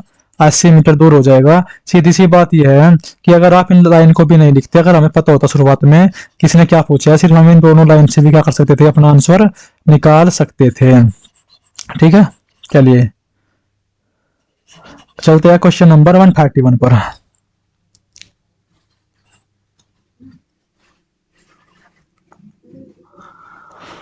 स्तंभ ई स्तंभ यू के उत्तर में है। ठीक है, इसने क्या कहा? स्तंभ ई स्तंभ यू के उत्तर में है। इस तरीके से ये होगा ई, और ये कहाँ पे है? यू के उत्तर में है। और स्तंभ आर के पूर्व में है। देखिए यहाँ पे क्या कहा है, और स्तंभ आर के पूर्व में। जो ये और शब्द होता है ना, ये और शब्द पहले वाले के लिए यूज किया जाता है, यानी ई के कहाँ पे है, पूर्व में है। दोबारा पढ़ लीजिए इस लाइन को, क्या कहा इसने, स्तंभ ए स्तंभ यू के उत्तर में है और स्तंभ आर के पूर्व में, यानी जो स्तंभ ई है ना, स्तंभ आर के पूर्व में है। इस तरीके से यानी पहले वाले के लिए यूज किया गया है, ई के लिए, कि जो ई है वो किसके पूर्व में, आर के पूर्व में। क्वेश्चन में क्या पूछा है लास्ट में, देखिए स्तंभ यू के सापेक्ष स्तंभ आर की स्थिति क्या है। देखो हमने कुछ नहीं पढ़ना बीच का, ये सब बकवास दी गई है फालतू की, ठीक है। आगे देखिए यहाँ पे स्तंभ यू के सापेक्ष स्तंभ आर की स्थिति क्या है। ये रहा यू, ये रहा आर। अगर ये साइड क्या थी, उत्तर थी, ठीक है, तो ये साइड क्या हो जाएगी, इधर वाली पश्चिम हो जाएगी। तो ये क्या हो जाएगी आपकी, ये वाली साइड हो जाएगी आपकी उत्तर पश्चिम। क्या हो जाएगी आपकी, ये वाली साइड हो जाएगी आपकी उत्तर पश्चिम। आंसर हो जाएगा एक ही पहला वाला ऑप्शन है इसका, उत्तर पश्चिम। वैसे तो मैंने आपको उसकी पीछे बिल्कुल साफ वाली भी दे रखी है, लेकिन इस क्वेश्चन को मैं थोड़ा सा इधर से साफ कर देता हूँ, जिससे कि अगर आप इसको सोल्व करोगे तो आपकी समझ में ये आ जाएगा जब पीछे दूंगा, ठीक है। आगे देखिए,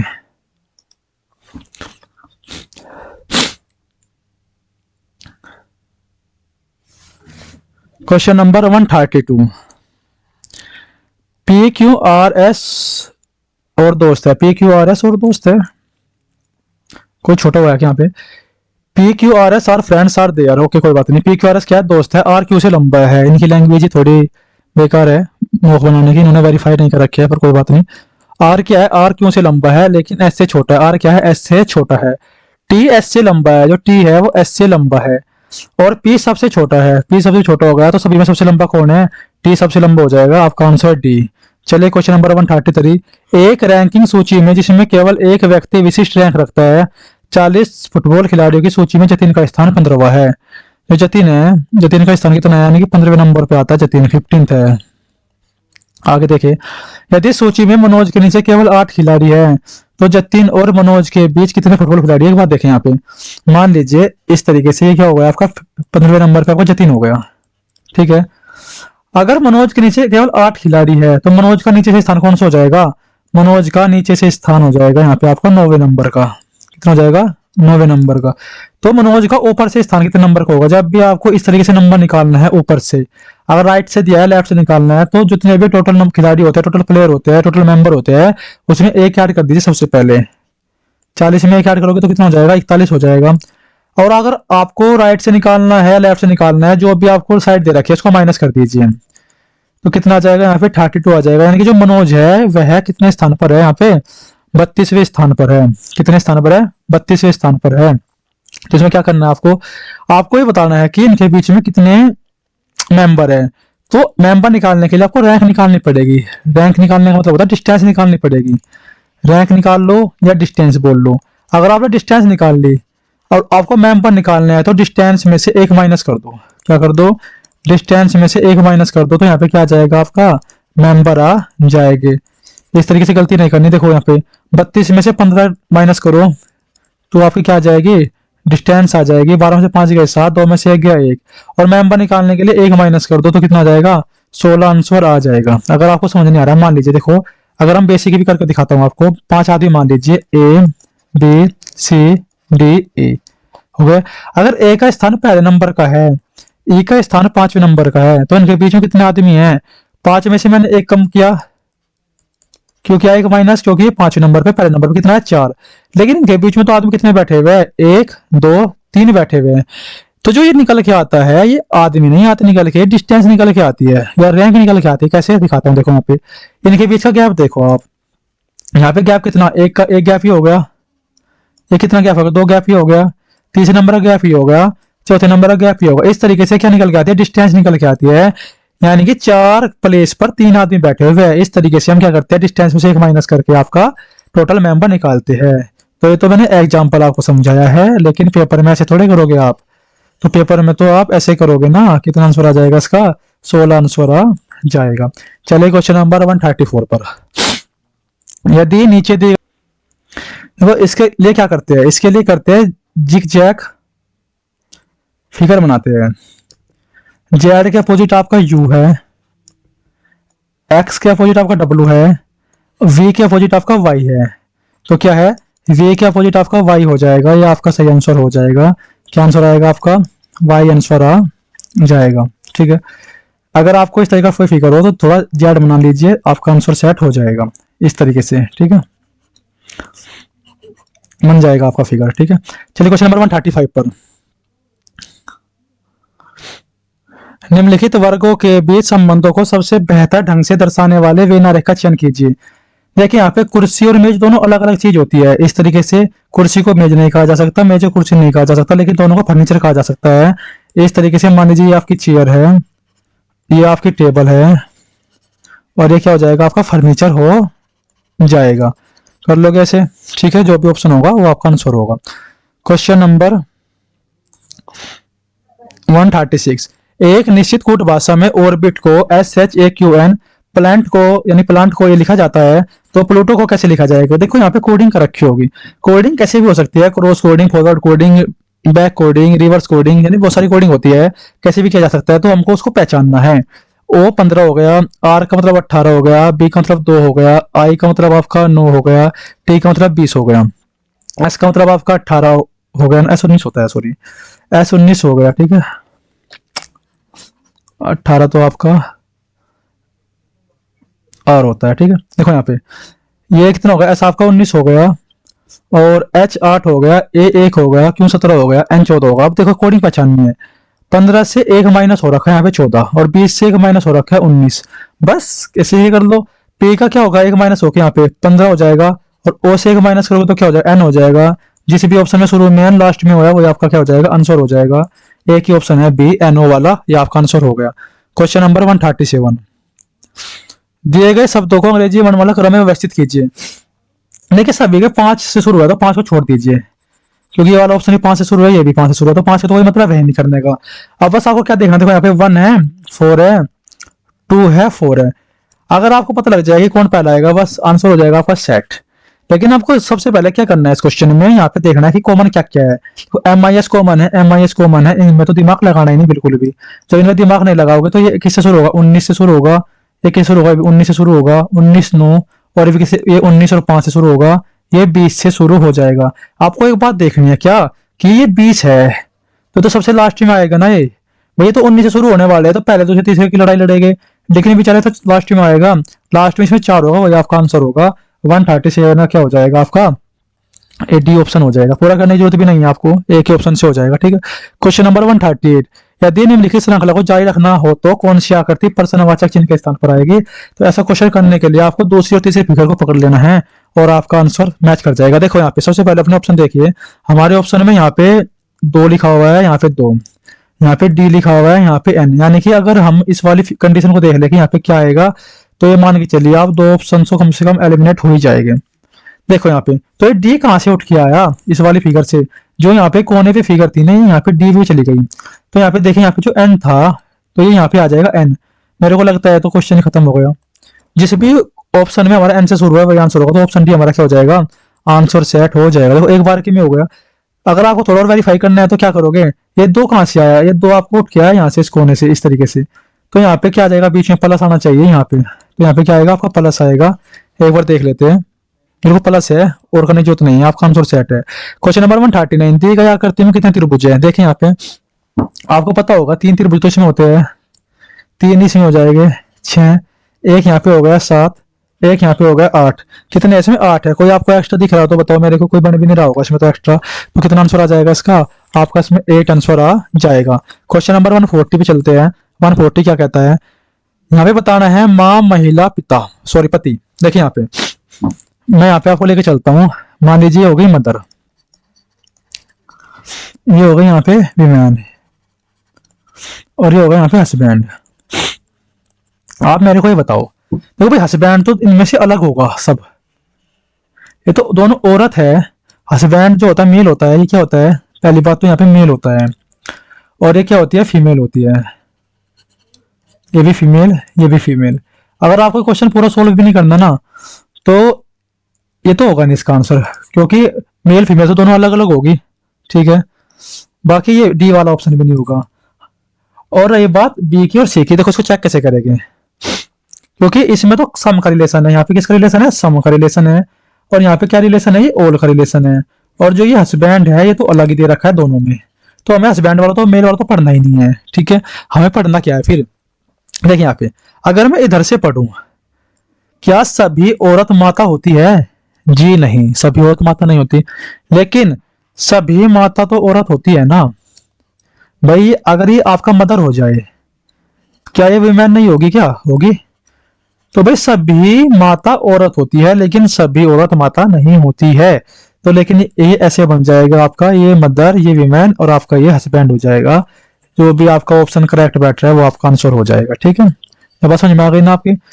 यहाँ पे कुछ का रिलेशन नहीं देखना, कि ऐसा नहीं देखना कि कुछ माता औरत होती है, भाई गलत हो जाएगा। सभी माता जो है औरत होती है, ठीक है। आगे देखिए, क्वेश्चन नंबर 140 का आपको आंसर पता लगी गया है, बी हो जाएगा। क्वेश्चन नंबर 141, ए प्लस बी का अर्थ है ए बी का भाई है, ठीक है। जो भी है अपना रिलेशन देखिए, क्वेश्चन देखिए कहाँ क्वेश्चन आपका, क्वेश्चन से ही करेंगे। अच्छा, इसने कहा है ऊपर दिए गए गणितीय संकारकों के समान अर्थ का प्रयोग करते हुए ज्ञात कीजिए कि निम्नलिखित में से कौन सा विकल्प पी एस के पिता का पिता को दर्शाता है, ठीक है। तो इसने क्या कहा, पी एस के पिता का पिता, इस तरीके से पी जो है एस के पिता का पिता है, तो सीधी सी बात है, दो पिता बैक टू बैक दे रखे हैं, ठीक है। तो ऐसा ऑप्शन ढूंढो जिसमें रिलेशन पिता का हो, या भाई का भी चल जाएगा अभी तो, क्या पता इसमें लास्ट में जाकर कुछ और रखो। देखो यहाँ पे पहले इसको पकड़ लेते हैं, ए गुणा के बी का अर्थ है ए बी का पिता है। तो सबसे पहले हम, और जो ए भाग बी है माता वाला तो होगा नहीं ऑप्शन, और बहन वाला भी नहीं होगा, ए और हमें प्लस और गुणा वाले में खेलना है यहाँ पे। तो सबसे पहले भाई मैं गुणा वाले में खेलना पसंद करूंगा, क्योंकि गुणा वाला मेरे को आसान लग रहा है थोड़ा देखने में, ठीक है। देखो P गुणा Q गुणा R, इसने क्या कहा, अगर P गुणा Q है तो इसका मतलब है जो P है वो Q का पिता है, और Q जो है वो R का पिता है, और R भाग S का अर्थ हो जाएगा R S की माता है। R भाग S का अर्थ हो जाएगा कि R S की माता, जो R है वो S की माता है। तो थोड़ा गड़बड़ हो जाएगी इसमें, तो क्या गड़बड़ होगा इसमें, इसमें गड़बड़ ये हुई कि यहाँ पे S की माता के पिता का पिता हो गया, ठीक है। बाकी इस क्वेश्चन में ये पूरी गड़बड़ रहेगी। इसमें आप यहाँ पे क्या कर लीजिए, भाग के जगह माइनस कर लीजिए, क्या कर लीजिए, माइनस कर लीजिए।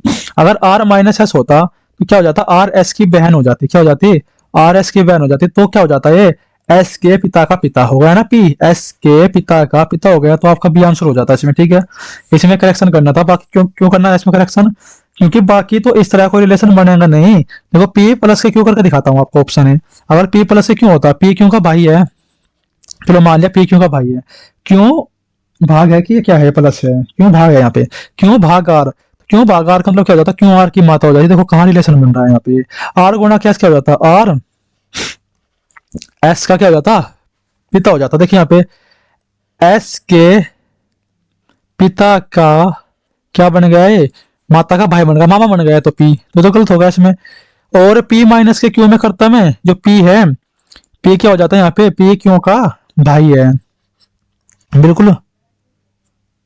और पी प्लस क्यू में क्या था, अच्छा पी माइनस क्यू में क्या है, पी क्यू की बहन है, ठीक है भाई। यहाँ पे पढ़ना है ध्यान से, पी क्यू की बहन है, मैं आपको एक्स्ट्रा करके दिखा रहा हूँ। और क्यू प्लस आर का मतलब क्या हो जाएगा, क्यू आर का भाई है, ये था यहाँ पे। और आर भाग एस का मतलब क्या हो जाएगा कि आर एस का पिता है, भी नहीं हो पाएगा। और पी प्लस क्यू का अर्थ क्या हो जाएगा, पी जो है क्यू का भाई है, क्यू माइनस आर का अर्थ क्या हो जाएगा, क्यू आर की बहन है। और आर भाग एस का मतलब क्या हो जाएगा, जो भी होगा मतलब कि बनेगा नहीं यहाँ पे, ठीक है। तो यहाँ पे जो करेक्शन कर लेना है, माइनस आ जाएगा, ठीक है। एग्जाम्पल वालों क्या बताऊँ तुम्हें, बस तुम्हारे मुंह भी करने का मन नहीं करता अब, क्योंकि अगर इतने क्वेश्चन ठीक है, बहुत सारे क्वेश्चन ठीक है, अच्छे क्वेश्चन अच्छे लिए पर, लेकिन कुछ चीजें ऐसी है कि टाइम टेकन हो जाता है ना इनमें। बंदा सोचता है कि शायद मैं पास ही ना हो यूपीएससी के एग्जाम में, फिर इसको करके फूड है, फूड को HMQ भी लिखा हुआ है, देखिए यहाँ पे एफ का मतलब कितना होता है 6, 15, 15, 4, एच का मतलब 8 होता है, 13, 17, 2।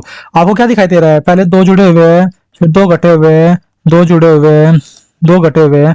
तो इस तरीके से आपको क्या करना है, मीट का निकालना है, MEAT। अगर इसका निकालोगे तो कितना आएगा यहाँ पे, ये 13 था, ये 5 था, ये 1 था, ये 20 था।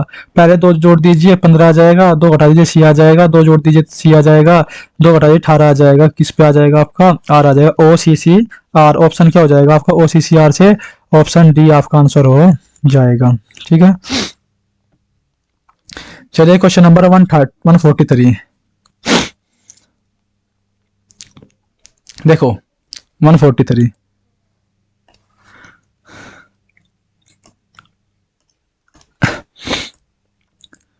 इसने क्या कहा, ए भाग B, sorry A has B, A has B का मतलब क्या हो जाएगा यहाँ पे, ए बी की माता है, ए क्या है, ए बी की क्या हो जाएगी, माता हो जाएगी, माता को ऊपर लिखेंगे भाई। बी डॉलर सी का क्या अर्थ हो जाएगा, बी सी का पिता है, बी क्या हो जाएगा, सी का पिता है। सी एट द रेट डी का अर्थ क्या हो जाएगा, सी डी का भाई है, क्या हो जाएगा, सी डी का भाई है। इसके बाद हम देखिए डी एंड ई का क्या अर्थ हो जाएगा, डी ई का पुत्र है, डी क्या हो जाएगा, डी ई का पुत्र है। एक बात बताओ, जब सी और डी भाई है आपस में, तो बी इनका पिता है, तो यहाँ पे ये क्या हो जाएगा, ए इनकी माता होगी कि नहीं होगी, यह बात समझने वाली है। बहुत बार गलती करोगे इस चीज को, बराबर में लिख दोगे यहाँ पे, फिर इनको भाई बहन बना दोगे पति पत्नी को, तो क्वेश्चन गलत हो जाएगा। ई ए से किस प्रकार संबंधित है, पुत्र की पत्नी, तो पहला ऑप्शन हो जाएगा आपका पुत्र की पत्नी, इसका सही आंसर हो जाएगा। ठीक है, पुत्र की पत्नी। चलिए क्वेश्चन नंबर 144 पे, इसने क्या कहा 144 में, कि निम्नलिखित समीकरण में प्रश्नवाचक चिन्ह के स्थान पर क्या आ जाएगा। ठीक है, देखिए यहाँ पे लिखा है आपका 69 माइनस के 24, और यहाँ पे लिखा है डिवाइड 4 मल्टीप्लाई 6 प्लस के 13। तो जब ये क्वेश्चन लिखा हुआ है तो कैसे करोगे इसको, इसने कहा प्लस को माइनस में चेंज करो और गुणा को भाग में चेंज करो। 69 प्लस के 24 इंटू में 4 डिवाइड 6 माइनस के 13, ऐसे लिख लोगे। जब ऐसे लिखोगे आप इस क्वेश्चन को, तो थोड़ा सा चलो अच्छी तरीके से सोल्व करके दिखाता हूँ। 24 इंटू में 4 अपॉन में 6 माइनस के 13 लिख लोगे ऐसे। जब ये ऐसे आएगा तो कितना हो जाएगा, 6 चौक 24 हो जाएगा आपका, और 69 प्लस के 4 चौक कितना हो जाएगा, 16 हो जाएगा, माइनस के 13 हो जाएगा। तो 69 प्लस के 16 में 13 के 3 हो जाएगा, तो आंसर कितना आ जाएगा, 72 इसका आंसर आ जाएगा। थोड़ा फंस के चल रहा है बोर्ड ये। देखिए यहाँ पे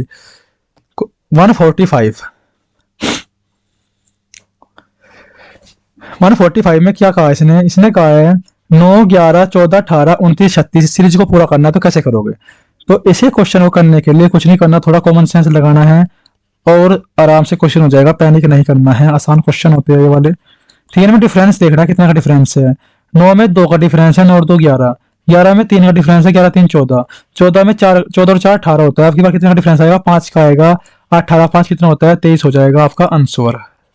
आगे 23 और 6 कितना है, 29, और 29 और 7 कितना है, 36, बिल्कुल सही बैठ गया। ठीक है, कितना होगा आपका 23। क्वेश्चन नंबर 146, दिए गए विकल्प में से उस संख्या का चयन कीजिए जो निम्नलिखित श्रृंखला में प्रश्नवाचक चिन्ह के स्थान पर आ सकती है। यहाँ पे देखिए आपका x और q।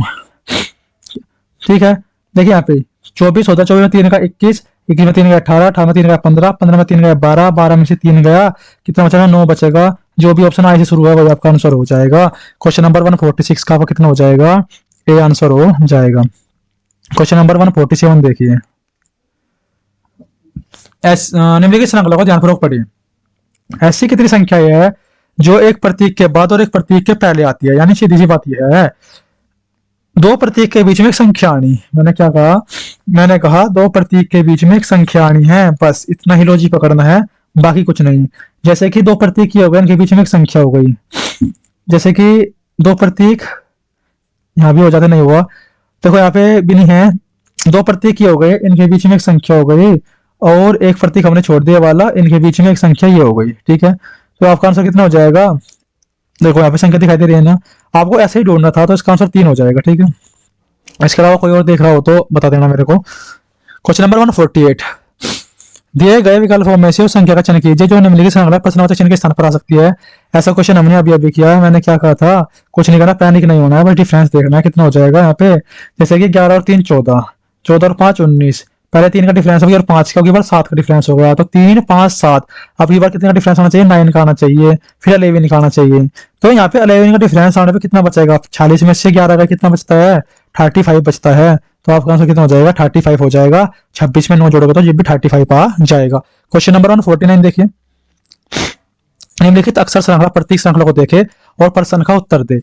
ऐसे कितने प्रतीक है जिनके ठीक पहले एक अक्षर और ठीक बाद एक संख्या है। इसने क्या कहा, ध्यान से देखिए, इसने कहा एक अक्षर और ठीक बाद एक संख्या है, प्रतीक की बात कर रहा है कि ऐसे कितने प्रतीक है जिनके ठीक पहले, मान लीजिए कोई प्रतीक है इस तरह का @ और उसके पहले एक अक्षर जैसे कि ए, और ठीक के बाद एक संख्या जैसे कि 7, यानी इस तरीके से संख्या कोई भी हो सकता है, प्रतीक कोई भी हो सकता है और लेटर कोई भी हो सकता है। मैंने इस तरीके की आपको क्या बताया, ट्रांसफॉर्मेशन बताई है कि तीसरे नंबर पे आपकी संख्या होनी है, बस आपको ही देखना है।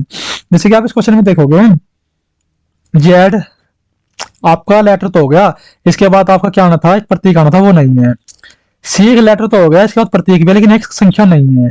ठीक है, शुरू में आपका प्रतीक नहीं आ सकता, लेटर आना था। लेटर है आपका, प्रतीक है आपका और संख्या है, तो आपका एक पेयर तो ये बन गया। ठीक है, वेरी गुड। इसके बाद में लेटर तो आ गया, लेकिन यहाँ पे क्या आना था, प्रतीक आना था। ठीक है, यहाँ पे देखिए आप, लेटर आ गया, प्रतीक आ गया, संख्या आ गई, दूसरा पेयर ये हो गया आपका। आगे देखिए, तीसरा पेयर आपका ये हो गया, इसके आगे भी आ गया, इसके आगे कोई पेयर नहीं है, तो इसका आंसर कितना हो जाएगा, 3 आंसर हो जाएगा। क्वेश्चन नंबर 150, यात्री वाहन में ओवरलोडिंग किस धारा के अंतर्गत दंडनीय है। ये तो क्वेश्चन हम पहले भी कर चुके हैं, जब आपका 194A 182 बहुत सारे ऑप्शन ऐसे आए थे जो हमने किए थे, उसमें 194A 194B 194C 194D आया था। उसमें हेलमेट के बारे में बताया गया था, आपको एम्बुलेंस के बारे में बताया गया था, सारी चीज थी पिछले वाले मॉक में। आपने अगर अच्छे से किया तो आपको उसका आंसर याद होना चाहिए था। ओवरलोडिंग वाला क्या था, 194 का ए था आपका आंसर। बार का पूरा नाम क्या, आपको तो ये तो बचपन से पढ़ते हुए आए हैं आप, क्या पढ़ते हुए हैं, इसका हो जाता है पहले वाला ऑप्शन हो जाएगा भाभा एटॉमिक रिसर्च सेंटर, क्या हो जाएगा, बार का फुल फॉर्म हो जाएगा। बीएनएस की धारा 316 क्या होती है भाई, क्रिमिनल ब्रीच ऑफ ट्रस्ट होता है, विश्वासघात करना, तोड़ना ट्रस्ट को। तो 152 का क्या हो जाएगा, आपका ए ऑप्शन हो जाएगा। दिए गए विकल्प में से संख्या का चयन कीजिए। आइए देखते हैं क्या कहा है, निकाय प्रश्नवाचक इसके स्थान पर क्या आएगी। देखिए 3 और 2 5, 5 और 2 7, 7 और 4 11, 11 2 13, यानी अभाज्य संख्या रखे यहाँ पे, तो यहाँ पे क्या आ जाएगा, 7 आ जाएगा।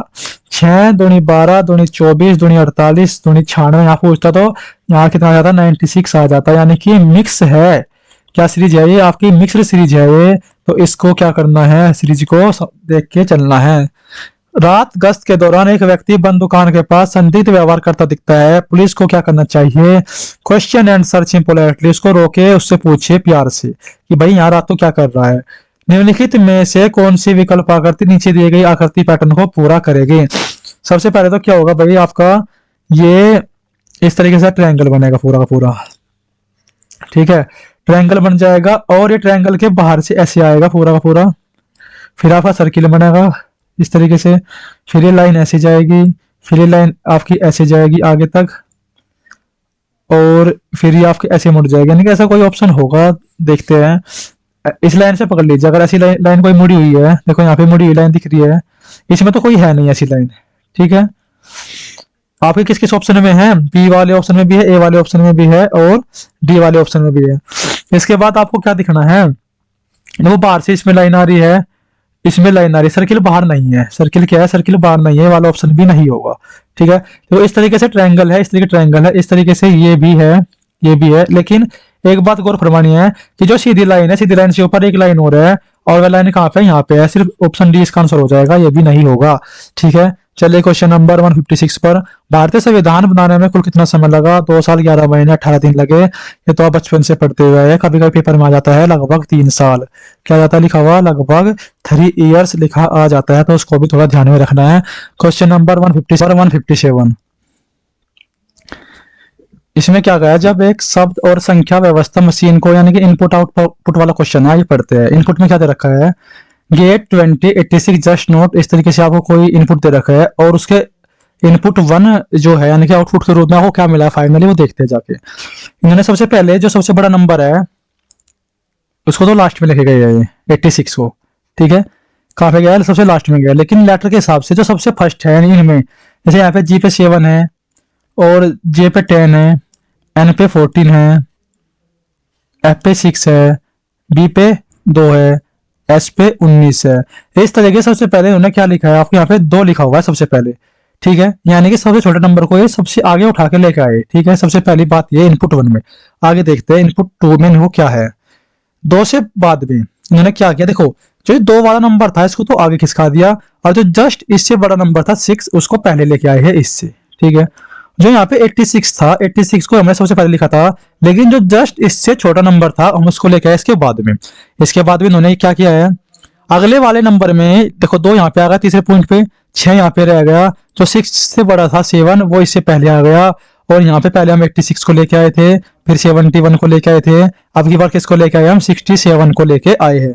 फिर यहाँ पे देखिए पहले 2 को लेके आए थे, फिर 6 को लेके आए थे, फिर 7 को लेके आए थे। अब की बार 10 को लेके आए हैं। जो भी हम नंबर ला रहे हैं नया, उसको शुरू में लिख रहे हैं, यानी जो लेटर आ रहा है नया उसको शुरू में लिख रहे हैं, जो नंबर जा रहा है वो लास्ट में जा रहा है। तो 86, फिर आपका 71, फिर आपका 67, फिर इसके बाद में क्या है आपका 55 आपका आ गया। देखो यहाँ पे फिर से 2 हो गया, फिर 6 हो गया, फिर 7 हो गया, फिर 10 हो गया, फिर आपका कितना होगा, फिर 14 हो गया। इस तरीके से शुरू में 86 था, फिर 71 आया, फिर उससे छोटा आपका 67 आया, फिर उससे छोटा आपका 55 आया, फिर उससे छोटा आपका कितना आया 38 आपका आ गया। अब की बार क्या होगा, जो 14 से बड़ा होगा आपको कितना 19 आ जाएगा। इसके बाद 38 से छोटा हो जाएगा 20 आपका आ जाएगा। इस तरीके से आपकी सीरीज चलती है वो पूरी हो जाएगी। क्वेश्चन में क्या कहा है कि जो छठा छठा नंबर है इसका जो इनपुट 6 है, यह इसका आपका अंतिम चरण है। तो बताइए कि जो हमने क्वेश्चन पूछा है उसका क्या होगा। जो भी पूछा ना, देखते हैं क्या पूछा इन्होंने, कितने चरणों में पूरा हो जाएगा इन्होंने पूछा है। ठीक है, और आपका इनपुट ये दिया गया है राइज जैम जो भी है। देखो सबसे पहले क्या करेंगे, सबसे पहले इनकी जो लेटर है उसको लिखना है। ठीक है, कोडिंग करनी है उसकी। जैसे कि यहाँ पे आर की कोडिंग कितनी हो जाएगी 18 हो जाएगी, जी की कोडिंग 7 हो जाएगी, ए की कोडिंग 1 हो जाएगी, बी की कोडिंग 2 हो जाएगी, डी की 4। इस तरीके, क्योंकि एक बार चेक करना है क्या इनकी कोडिंग अलग अलग है या इनकी कोडिंग कुछ किसी लेटर की सेम है। ठीक है, एम 13 हो जाएगा। तो यहाँ पे आपको कोई लेटर सेम दिखाई दे रहा है क्या। ठीक है, तो जितने लेटर है 1 2 3 4 5 6 7 8, देखो या तो इसमें 7 चरण बनेगी या इसमें 8 चरण बनेगी, इससे तो कम होगा नहीं इसमें।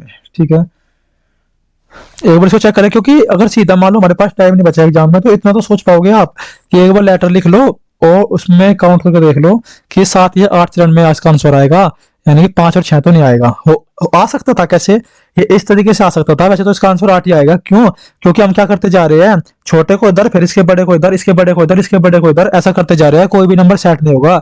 बिना करे भी इसका आंसर कितना आ जाएगा, बिना करे भी इसका आंसर 8 आ जाएगा। क्यों, क्योंकि इसमें हम एक अच्छी बात सीख रहे हैं क्या, कि पहले सबसे बड़ा देखो, अगर संख्या की तरफ से देखो सबसे बड़ा, फिर उससे छोटा। देखो 92, फिर उसके बाद में 85, फिर उसके बाद 63 उठाए गए। सीधी सी बात है, अगर हम संख्या भी काउंट करें 8 संख्या होनी चाहिए, आपका आंसर हो जाएगा। देखो 1 2 3 4 5 6 7 और 8 भाई, क्योंकि इसमें एक बेहतरीन ही लॉजिक दे रखा है कि हम इसमें जो भी लेटर उठा रहे हैं, जो भी नंबर उठा रहे हैं, नंबर को पहले बड़ा फिर छोटा फिर छोटा फिर छोटा, और लेटर में पहले छोटा फिर उसके पहले उसका बड़ा, उसके पहले उसका बड़ा, इस तरीके से लिखते जा रहे हैं। तो सीधी सी बात है, सीधे काउंट कर लो आंसर आ जाएगा। लेकिन फिर भी हम करके दिखाते हैं इस क्वेश्चन को कैसे करेंगे। आपको पता लग गया इसका आंसर 8 है पहले वाले का, लेकिन फिर भी कर लेते हैं थोड़ा सा। ठीक है, साइड में देखो यहाँ पे अगर हम इसका पहला इनपुट 1 निकाले तो इनपुट 1 में क्या आएगा आपका, सबसे पहले आपको 1 लिखना है। ठीक है, जो भी आपका 1 है, जो भी आपका लेटर है उसको सिंगल छोड़ेगा ऐसी, और जो भी आपकी संख्या को सर्किल में लिखेंगे हम। तो पहले आपकी जो इनपुट आएगा उसका 1 आ जाएगा। 1 के बाद आपका क्या है 31, क्योंकि आपको लास्ट में क्या लेके जाना है, आपको लास्ट में लेके जाना है 92। इसके बाद में 18 से जमाई ना पाती है, जो भी हमारे पास संख्या है उसको सर्किल में लिखेंगे। जो हमें लेटर वाली कोडिंग कर रखी है ऐसे लिख देंगे, सिंपल सिंपल। 7 हो जाएगा यहाँ पे 15 है, जो आपका 92 है तो आपका लास्ट में जाएगा।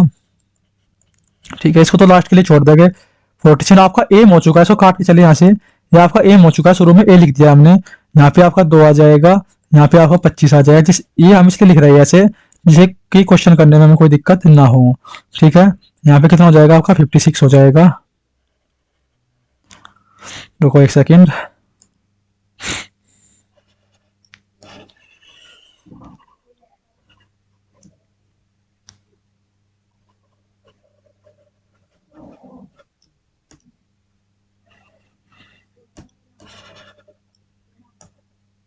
ठीक है, कितना होगा 56 होगा। इसके बाद में क्या आएगा यहाँ पे 56 के बाद में आपको 14 आ जाएगा। यहाँ पे 14 से बाद में क्या आएगा आपको 85 आ जाएगा। 85 से बाद में क्या आएगा 63 आएगा, और फिर 23 आएगा, फिर आपका 13 आ जाएगा, फिर आपका लास्ट में क्या आ जाएगा, 92 आ जाएगा। 63 भी सर्किल कर लेना इस तरीके से।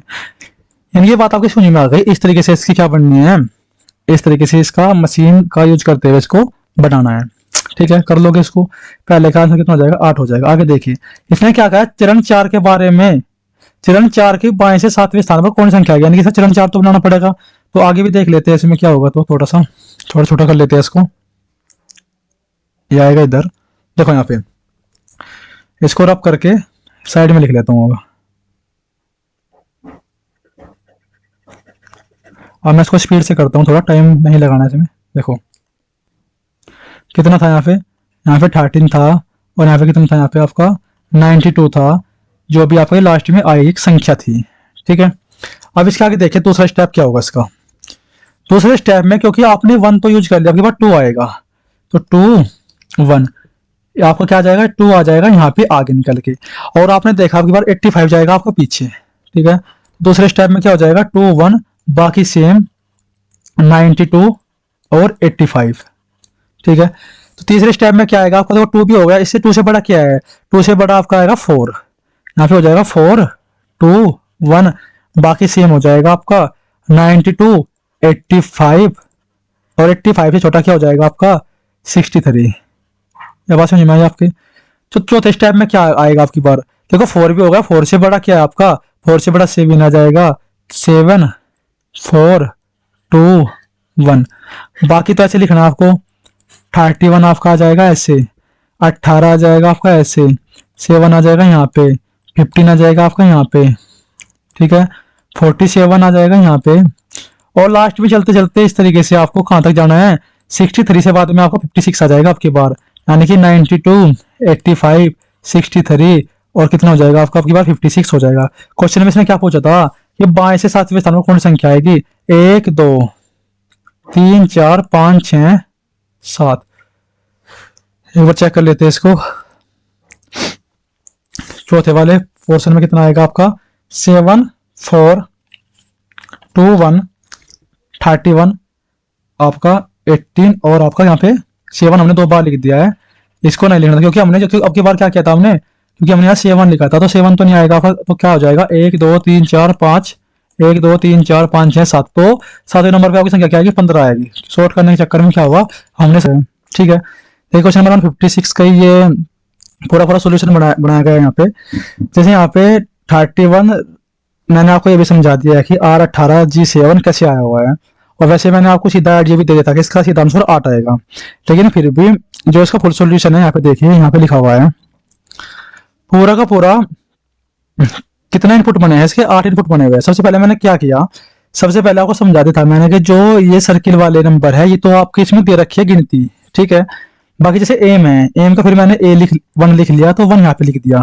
ठीक है, जैसे यहाँ पे बी था, बी को मैंने यहाँ पे 2 लिख दिया, तो यहाँ पे डी था तो डी को मैंने यहाँ पे 4 लिख दिया, यहाँ पे जी था तो यहाँ पे 7 लिख दिया। यानी कि पहले तो मैंने जो ये चार्ट बना रखा है आपके लिए उसमें पूरा का पूरा ABCD लिख रखा है, लेकिन जब बाद में सोल्व किया आगे मैंने यहाँ पे काउंटिंग लिख दिया है। तो ठीक है, तो टोटल कितना आंसर आया था 156 का 8 आया था, तो 1 2 3 4 5 6 7 8 ये आपके लिए सोल्व कर रखा पूरा पूरा। तो 156 देखिए, दिए गए इनपुट को पूरा करने के लिए कितने चरण होने चाहिए, 157 में कितना था 8 था। ठीक है, तो 156 में क्या पूछा था, सॉरी 157 से लेके 5। ठीक है, क्वेश्चन नंबर 158 का चौथा चरण में बाएं से 7वें स्थान पर कौन आएगा।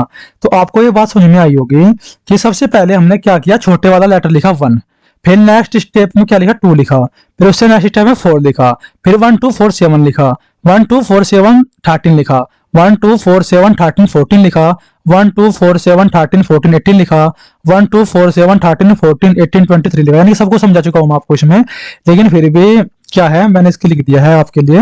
और फिर बाद में क्या लिखा, देखो सबसे बड़ा नंबर, फिर छोटा, फिर छोटा, फिर छोटा, फिर छोटा, फिर छोटा, फिर छोटा, ऐसे ही।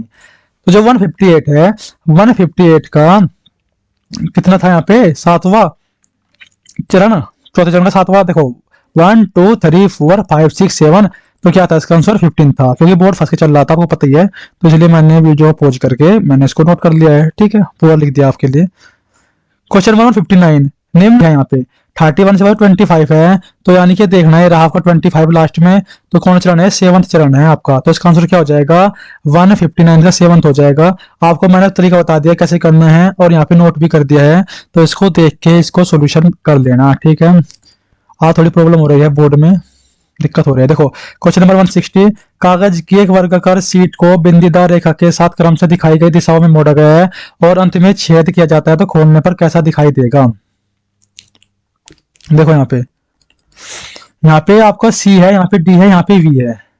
जो ये डी है जब बनेगा ना ऊपर, डी तो जाएगा, ये वी उल्टा बनेगा इस तरीके से, और एक वी यहाँ पे बनेगा ऐसे, एक वी यहाँ पे बनेगा ऐसे। जब इस तरीके से इसको ऐसे खोले, यहाँ पे सी है तो यहाँ पे सी ऐसे बन जाएगा, और उल्टे वाला सी बनेगा यहाँ पे ऐसे। देखो मार्कर चल नहीं रहा है अभी भी, चलो है, लेट चल रहा है थोड़ा। यहाँ पे सी बन जाएगा, यहाँ पे जो डी है, यहाँ पे डी ऐसे अपोजिट होके बन जाएगा, ये ऊपर डी जाएगा सीधा बन जाएगा, यहाँ पे क्या बनेगा, ये अपोजिट डी बन जाएगा, नहीं इस तरीके से बनेगा। तो यार ये बी ऑप्शन तो आपको हो नहीं सकता, ठीक है। और ये सीधा बना है, ये भी नहीं हो सकता आपका। लेकिन यहाँ पे 4 डी आने थे बीच में, और यहाँ पे 2 सी कैसे आ जाएंगे, 2 सी आएगी नहीं, और ये जब ऊपर जाएगा तो एक सी यहाँ पे बन जाएगा और एक सी यहाँ पे बन जाएगा, तो यानी कि 2 सी ऐसे, 2 वी इस तरीके से उल्टे और 4 डी इस तरीके से उल्टे, आपका ए आंसर हो जाएगा। भाई रीजनिंग वाला मॉक हमारा कंप्लीट हो गया है, और क्योंकि अभी पेन चल नहीं रहा, मैथ वाला पोर्शन बचा हुआ है, मैंने रिकॉर्ड कर दिया, आपकी हिंदी भी कर दी है और जीएस भी कर दी है। सोच तो रहा था मैं इसको पूरे को एक साथ डालने के लिए।